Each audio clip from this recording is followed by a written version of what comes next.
Donc, autour de la table, François-Xavier Oliveau. Salut François-Xavier. Salut Stéphane. Alors, Initiative et Finances, mais aussi Génération Libre, auquel tu collabores, puisque on va parler logement, et effectivement, tu as des choses intéressantes à dire. S'il y a quelqu'un qui est compétent pour parler de logement, c'est Meka Brunel. Salut Meka. Bonjour. Bonjour, donc ancienne patronne notamment de Gessina, aujourd'hui administratrice. Guy Mamoumani, salut Guy. Bonjour. J'en ai discuté avec Robin Rivaton d'ailleurs récemment, autre grand spécialiste de l'immobilier.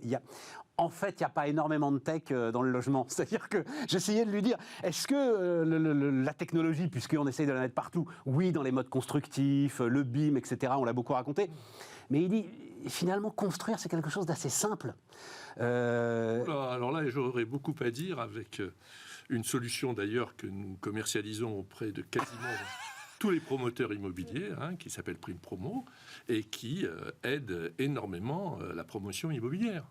Bon, alors, on en dira un mot. Alors donc, co-président du groupe Open, le numérique est partout. Stéphane. Bon, d'abord, il faut... alors, j'ai dit sortir de la crise. On a beaucoup de sujets, donc on n'est pas obligé d'en faire une heure. Je vous avais envoyé quelques notes samedi avant les affrontements autour dans les Deux-Sèvres.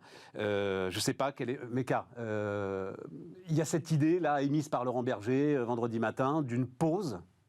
Donc on ne retire rien, un peu en mode CPE là avec Chirac à l'époque. Donc une pause, on se donne 6 mois, on essaye de faire redescendre la tension. On travaille sur l'ensemble des éléments dont a lui-même parlé le président de la République, qualité de vie au travail, etc. Comment est-ce que tu vois les choses ? Plusieurs commentaires. Vas-y. La première chose qui me vient à la tête, c'est que c'est un sacré gâchis.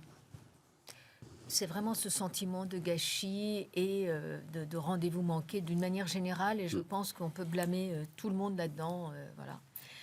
La deuxième idée, c'est que on ne peut pas parler de retraite si on ne parle pas de travail, ce que cela représente, ce que cela implique, ce que cela entraîne comme mode de fonctionnement et existence. Et on a passé un certain temps, en tant que dirigeant, on continue à parler de purpose, de sens. Eh bien, ce que cela représente d'une manière générale, et les deux choses sont totalement liées, ne sont pas déconnectées l'une de l'autre, à mon sens. Et la troisième chose, je pense que ne pas se parler, et surtout ne pas parler à ceux qui pensent le contraire, et le président de la République, pendant longtemps, l'a fait, en passant des heures, c'est un peu regrettable, parce que ça permet au minimum de confronter les idées, et au moins de comprendre sur quoi on n'est pas d'accord. Ouais, mais là, pour le coup, il le savait. On a eu un débat qui a été un débat pour moi beaucoup trop technocratique, et on a parlé beaucoup de comment et pas assez de pourquoi. Et les pourquoi changent tout le temps, et ça c'est dommage, et c'est une retraitée qui parle. Il a mis la charrue avant les bœufs quand tu dis il faut parler du travail. C'est-à-dire, là maintenant, il dit ouvrons des discussions sur le travail sous toutes ses formes. Il aurait fallu commencer par là. Regardons ce qui se passe. On parlait du numérique, mais le numérique va entraîner la détertiarisation au bénéfice des emplois à très haute valeur ajoutée et des emplois de services industriels et de proximité. Il faut savoir comment on organise la société autour de ça. Et l'immobilier, finalement, dans tout ça, n'est qu'un outil de travail, n'est qu'un outil au service d'eux. Et c'est un outil, le numérique aussi. Donc il faudra bien qu'on comprenne comment on positionne les choses et comment chacun peut trouver sa place. Et il y a des débats philosophiques autour de ça aujourd'hui, mais il fallait bien parler de cette notion de travail. Et on a parlé beaucoup de... Je dis qu'on n'a pas expliqué le pourquoi et souvent le comment. J'ai écouté comme citoyenne les débats et les explications qui étaient données. Les explications changeaient tous les jours. Et à un moment donné, il faut qu'on sache pourquoi on fait les choses. Et d'ailleurs, la gouvernance, d'une manière générale, y compris dans les entreprises, aujourd'hui, c'est beaucoup de comment et pas assez de pourquoi. Je crois que c'est le cœur du truc, c'est que en fait, le président ne sait pas pourquoi il fait cette réforme. Moi, c'est ma conviction depuis le début. Guy, comment est-ce que tu vois le truc ? Mais maintenant, là, on appuie sur pause. Tu serais dans un conflit comme ça ? Bon, alors, d'abord, il me semble que la dernière fois qu'on s'était vu, j'avais dit exactement que je craignais qu'on revoie Oui, c'est vrai. la période CPE, et c'est exactement La période gilet jaune. ce qu'on est en train de vivre. Bon, C'est vrai, modulo quand même, pour revenir et pour abonder sur le numérique, déjà que le télétravail a quand même changé quand même pas mal de choses de ce point de vue-là. Mais alors, ce que vient de dire Mika... Oui, mais c'est ça qui... Je me permets juste un truc, Guy. C'est ça, en fait, qui, d'une certaine manière, crée le moment qu'on est en train de vivre. Parce qu'en fait, les grèves massives ne déstabilisent plus la machine économique. Voilà. Oui, tout à fait. Et donc, il faut en venir à ce qu'on voit là. Mais enfin, ce qu'a dit Mika est quand même tout à fait fondamental. On vit quand même quelque chose d'incroyable parce que nous sommes en train de nous poser des questions sur la retraite, donc dans 30 ans, dans 40 ans pour les jeunes. Ça, au moment même où il y a l'avènement de GPT, de ChatGPT, de l'intelligence artificielle, qui va, mais ça c'est sûr, remettre en cause toutes les formes d'emploi. Donc il y a une sorte de décalage dans le sujet de réflexion que nous avons, c'est de se battre de cette manière-là si on travaille 1 an ou 2 ans de plus, alors qu'on ne sait même pas si on va travailler, comment on va travailler, avec quelle forme d'emploi. Et je crois que malheureusement, je trouve que le président de la République, qui connaît bien ces questions, aurait dû mettre ça sur la table, en disant nous vivons quelque chose d'incroyable actuellement. Bon, je ne cesse de répéter depuis des années. Écoute, Bill Gates l'a dit. Il dit j'ai 2 chocs dans ma vie. La première, alors interface graphique, c'est ça, c'est comme ça qu'on dit. Donc en 1980, quand on lui a fait la première démo d'interface graphique, et qui donnera à Windows. Et moi, GPT. je rajouterais l'avènement du smartphone, d'iPhone, avec... Mais ça, il ne pouvait pas, ça. Ça, il ne pouvait pas. Ah oui, c'est quand même ça qui a Bill été, Gates ne peut pas dire que c'est Apple qui a... Voilà, moi, je mettrais plutôt l'avènement de l'iPhone avec Steve Jobs à un moment, donc il y a une vingtaine d'années, qui a été une rupture. 2008. Voilà, et 2007, maintenant, 2007. On est en train de revivre quelque chose du même niveau, mais qui aura un impact, c'est sûr, sur l'emploi. Donc, comment peut-on réfléchir à la retraite si on ne parle pas de ces sujets-là? Or, c'est pas du tout ce que l'on fait. François-Xavier, non, mais c'est c'est intéressant. Ce que Mika et Guillaume. Oui, mais ça donne pas la solution. Sur le fond, c'est remarquable. Après, qu'est-ce qu'il doit faire là maintenant le président? Alors, sur ce qu'il doit faire maintenant, il y a des questions politiques qui font qu'il décidera ou pas de mettre en pause et décidera d'avancer. Moi, je préférais qu'il mette en pause parce que je pense qu'effectivement, on a raté un rendez-vous qui aurait pu être vraiment très intéressant et très structurant. On a fait une réforme qui n'est pas très ambitieuse et qui est un peu paramétrique par rapport à une vraie réflexion sur ce que veut dire le travail et ce que veut dire ce que Guy mentionne, qui est l'impact massif de la technologie. On a parlé de l'intelligence artificielle, mais il y a aussi d'autres technologies. On parlait tout à l'heure de la construction, l'impression 3D. Enfin, il y a énormément de technologies qui vont impacter le travail. Et la valeur va être de plus en plus créée par le capital et de moins en moins par le travail. C'est ce qu'on voit dans tous les pays depuis une 50aine d'années. Et à partir du moment où la valeur est plus créée par le capital, la question du financement des retraites par le travail plutôt que par le capital est évidemment une question essentielle. Et ne pas avoir posé la question de la capitalisation sur cette réforme est un oubli, mais impardonnable. Pardon, mais c'est mal. Oubli, je crois pas. Oubli, ou en tout cas une omission, mais en tout cas... On est obligé de se dire à un moment donné... Quand tu le présentes comme ça, en plus, c'est la bonne manière de le présenter. Ouais. À partir du moment où c'est le capital qui crée la valeur, pourquoi est-ce qu'on essaie de continuer à financer les retraites, dont je rappelle quand même qu'elles ne sont plus financées par les cotisations depuis 1991 et depuis l'invention de la CSG par Michel Rocard. Donc on a en fait un système qui est en déficit depuis 30 ans, qui est aujourd'hui à 20% en déficit, le taux, la part du financement... On a tous les chiffres en tête, François-Xavier. On ne sait pas vraiment parce que non, mais avançons sur... On en est où maintenant? L'idée de partir du fait que le système est équilibré oublie cette chose-là, qu'il est financé par l'impôt à 20%. Et donc, en fait, on est déjà dans un système où le travail ne finance plus la retraite. C'est déjà l'impôt qui le finance en partie. Pardon, impôt plus la dette. Impôt plus la dette, exactement. Oui, donc l'impôt plus la dette, absolument. Et donc, on est dans un système qui est complètement instable et qui ne peut que se dégrader parce que c'est le capital qui va créer la valeur. Et donc, à partir de ce moment-là, comment est-ce qu'on repense effectivement la trajectoire de la retraite et la question ne peut plus être posée de la même façon qu'elle l'a été en 1945 quand on a inventé ce système-là. C'est vraiment le moment de le remettre à plat et de remettre d'ailleurs dans la boucle beaucoup plus les partenaires sociaux, parce qu'au départ, ça reste un système de mutualisation entre partenaires sociaux, entre patronat et salariat, et l'État s'y est immiscé, à à ses dépens, puisqu'il se retrouve en fait en première ligne sur un système qui aurait dû rester au niveau des partenaires sociaux. Et donc, effectivement, moi, je souhaiterais ou je rêverais de une mise en pause et une réouverture du débat sur la base de dire c'est quoi le travail demain, quelle est la part du capital et du travail dans le financement de la retraite, et comment est-ce qu'on remet au cœur de la discussion les partenaires sociaux, parce qu'en fait, ça va se passer beaucoup mieux si c'est eux qui prennent le lead là-dessus. On dit que c'est le plus dur pour les dirigeants de renoncer à un truc sur lequel ils se sont engagés. Moi, ça me Vous l'avez fait paraît, tous? Oui, non, mais ça me paraît À un moment, très, faut le faire. très difficile parce que ce que tu viens de dire, c'est ce qui aurait dû être fait depuis le début. Absolument. Il y a 3 ans, il y a 4 ans, il y a 5 ans. Ouais, je sais. Aujourd'hui, C'est dur là repartir. d'arriver devant les Français, de dire ok, d'accord, on s'est planté, on repart à zéro. Mais ce sont des années on a une de réforme. négociation, là. Ce que Oui, mais propose Xavier, là, c'est pas un truc qui va se faire en quelques mois. On a une réforme un peu plus systémique qui a quand même été votée en première lecture à l'Assemblée juste avant le déclenchement du Covid. Hein. Ouais. Elle est là, elle est prête, et celle-là, la CFDT l'avait signée. Oui. Il y a 2 autres aspects là-dedans. C'est que, pour revenir à la capitalisation, la France a un problème avec son système de pyramide de Ponzi, que le père Madoff avait mis en place, quelles conséquences qu'on a vues. Ça pose un problème, c'est que notre capital et notre dette n'est pas détenu par les Français. Ce qui, dans les retraites par capitalisation, dans beaucoup de pays, une grande partie de la dette est détenue par les habitants du pays d'une manière générale. Les Japonais tiennent depuis 30 ans parce qu'ils détiennent leur dette. Et je pense que nous avons à... C'est pour ça que je dis expliquer le pourquoi était important pour comprendre quel est l'intérêt de cela. Et le système de mutualisation est un système tout à fait vertueux.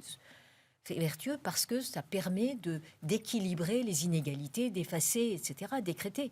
Mais quand je prends par exemple le système québécois qui est un mixte, répartition, capitalisation, avec des corrections qui sont faites des inégalités, ça permet d'avoir un système plus égalitaire. Et puis les gens se sentent propriétaires par la capitalisation de l'économie de leur pays, alors qu'aujourd'hui, la dette n'est pas détenue par les Français. Donc c'est un vrai sujet.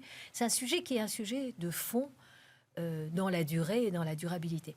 Par ailleurs, si on veut raccrocher ça à l'immobilier, pardon de revenir à des sujets que je connais un peu. Bon, on va y aller sur l'immobilier, Mais pas tout de suite. Quand même, les biens immobiliers qui existent en France d'une manière générale, mais partout dans le monde, ont une valeur. Ah, ça. Cette valeur est détenue par qui, comment, et comment ce capital peut rémunérer et de quelle manière. Et il faut se poser cette question-là avant d'être ici aussi. Encore une fois, pour moi, on est beaucoup trop dans le comment, dans le yaka faucon. Ça avait été une tentative faite, c'était sous Sarkozy qu'il y avait eu cette tentative faite donc comment ça s'appelle, prêt hypothécaire. Oui. Je vends ma maison à la banque et la banque me verse une rente pour financer en partie ma dépendance, et quand je meurs, la maison appartient à la banque. Effectivement, c'est un problème pour les héritiers, mais il faut faire des choix, et ce choix-là me semblait intéressant, intelligent, sachant que les héritiers souvent d'ailleurs ont 60 ou 70 ans quand voilà, les parents disparaissent. Donc, non, mais alors, juste un mot, parce qu'on ne va pas en passer une heure, mais il faut quand même marquer le coup sur la dette. Donc, puisque c'est demain matin que l'INSEE va sortir les comptes nationaux premier trimestre et va donc afficher pour la première fois une dette de plus de 3 000 milliards d'euros. On en est à 2 956, là, très exactement, au sens maastrichtien. Attention, c'est la comptabilité maastrichtienne.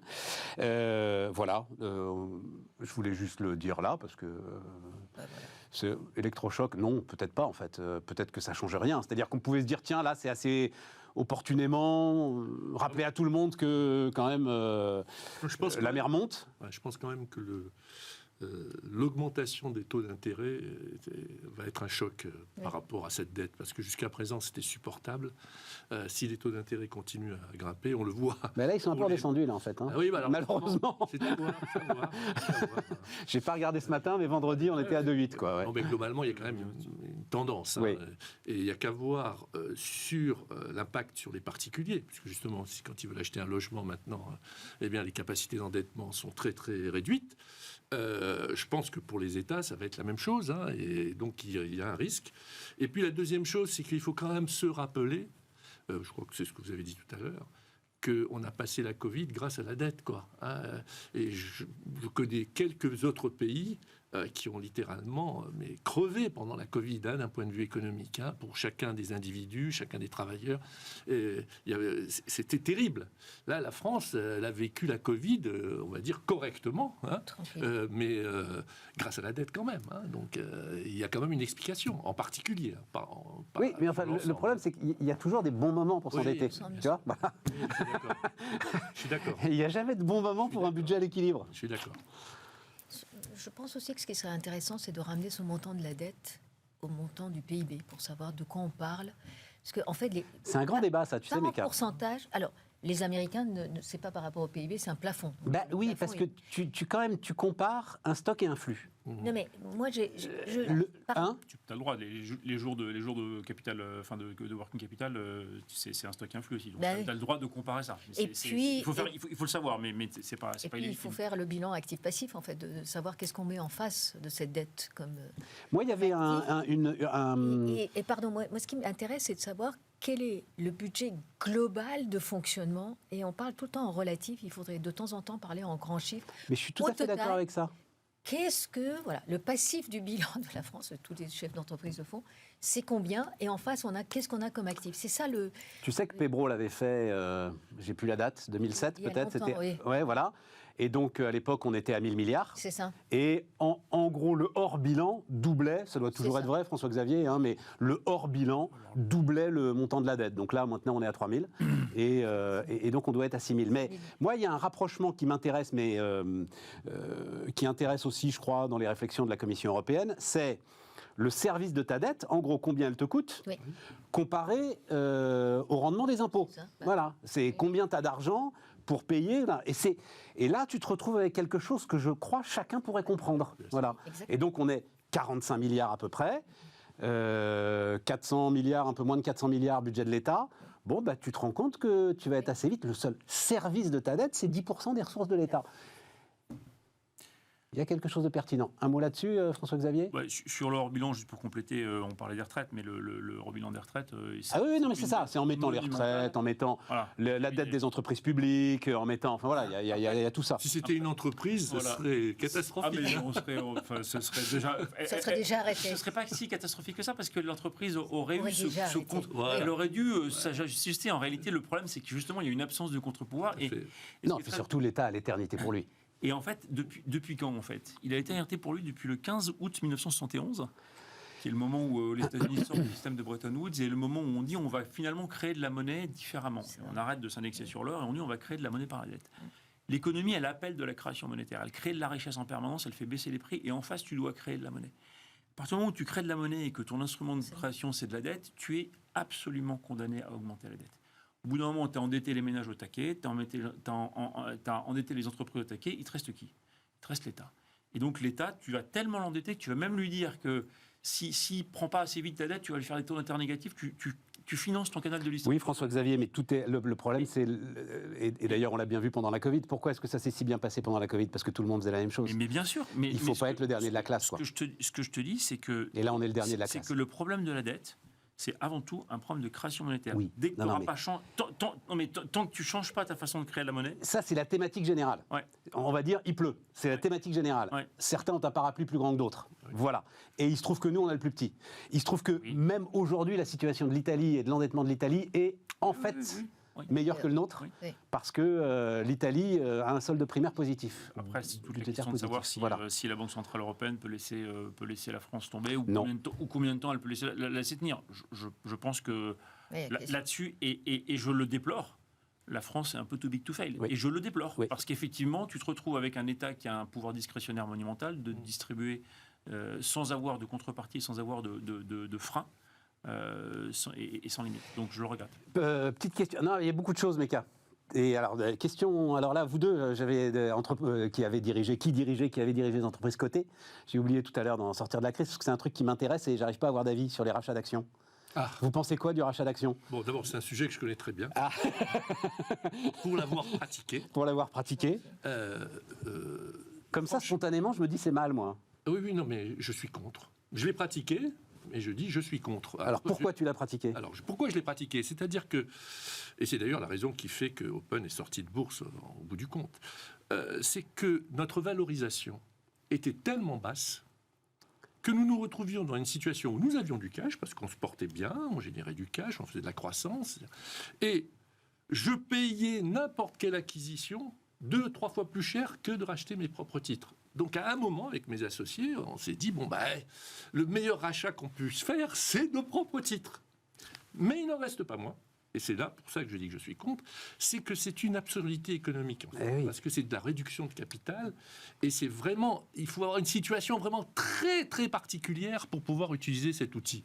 Ce qui n'est pas le cas en général, hein, c'est une façon indirecte de redonner du dividende, quoi, hein.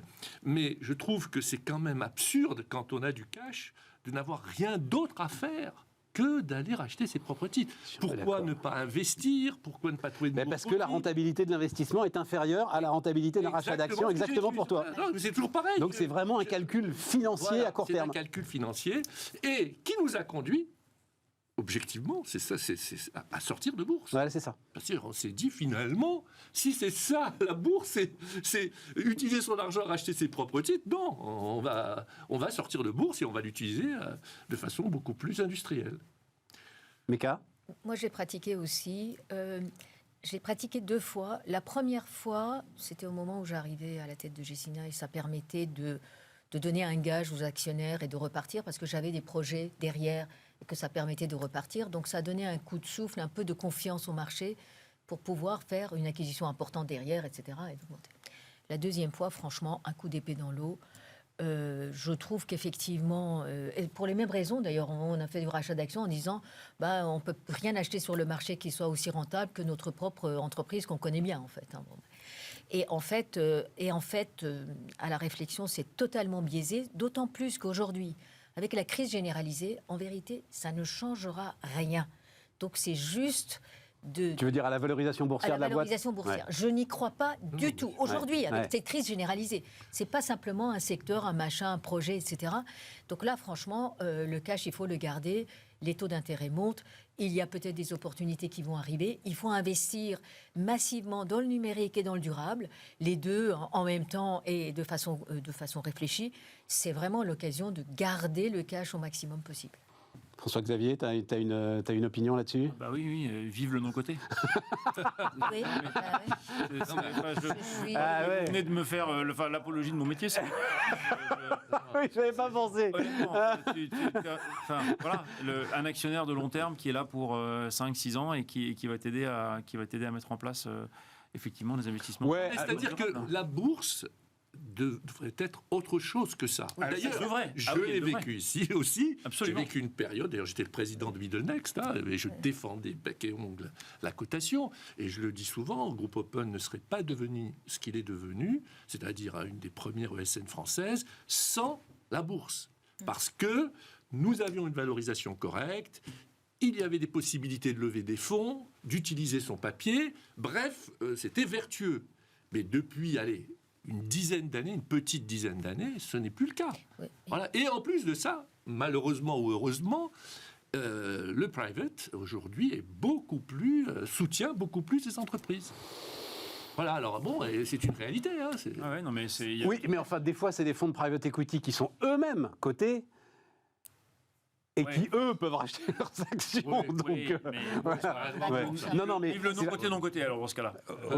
Voilà, c'est ça, le double non-côté. Voilà, le double non-côté, le totalement non-côté. La bourse était faite pour avoir accès au capital, dans de bonnes conditions. Et ça l'est encore quand même. Ça l'est encore quand même. Cependant, c'est tellement devenu quelque chose de mondialisé, avec des machines, des trucs du court terme, parce que l'argent était gratuit et qu'on pouvait faire des allers-retours, etc., que ça a perdu un peu de son sens. Et d'ailleurs, on n'a plus d'analystes dans les différents secteurs vraiment spécialisés qui lisent. Moi, je disais toujours, j'aimerais bien connaître le gars qui a lu le rapport annuel de A à Z. De Gecina, par exemple. N'importe quelle société. Et lui donner un prix. Parce que franchement, on fournit 10 tonnes de reporting. Qui le lit pour comprendre exactement ce qu'il y a dedans? C'est un vrai sujet. Même pas toujours les administrateurs. Non. Non, mais tu dis que la bourse joue encore son rôle, pas pour les PME, pas pour les small caps. C'est ça le problème. Il n'y a pas de discussion concernant le CAC 40 et les grosses entreprises. Là, ce dont nous parlons, c'est sur les small caps. Eh ben, tu vas me dire, Voir les les dernières small caps qui ont fait une augmentation de capital en bourse, j'aimerais bien les connaître. Il y en a peut-être une ou deux fois par an, mais c'est tout. Peut-être que j'exagère un peu. Mais alors qu'à notre époque, enfin il y a 20 ans, c'était toutes les semaines qu'il y avait une small caps qui faisait une levée de fonds. Donc là, il n'y a plus cette utilité. J'aimerais connaître les small caps qui achètent en utilisant leur papier. Il y en a très très peu. Donc c'est ça le problème. Bien. Non, et puis c'est vrai que quand on veut défendre le système actuel, les entreprises, les grandes entreprises, l'une des plus emblématiques en l'occurrence Total, j'avoue que Dieu sait l'admiration que j'ai pour cette entreprise et pour Pouyanné, mais quand les enjeux qu'on va décrire qui sont devant nous sur la transition énergétique, se dire que Total rachète ses actions, tu te dis, il y a un truc qui merde, quoi. Ouais, Ils investissent aussi dans la transition énergétique. Oui, mais quelques... Tu sais, non, mais je suis d'accord avec toi. Il y a un truc qui est devenu pas clair à un moment. Fondamentalement d'accord avec toi. Allez, on marque une pause.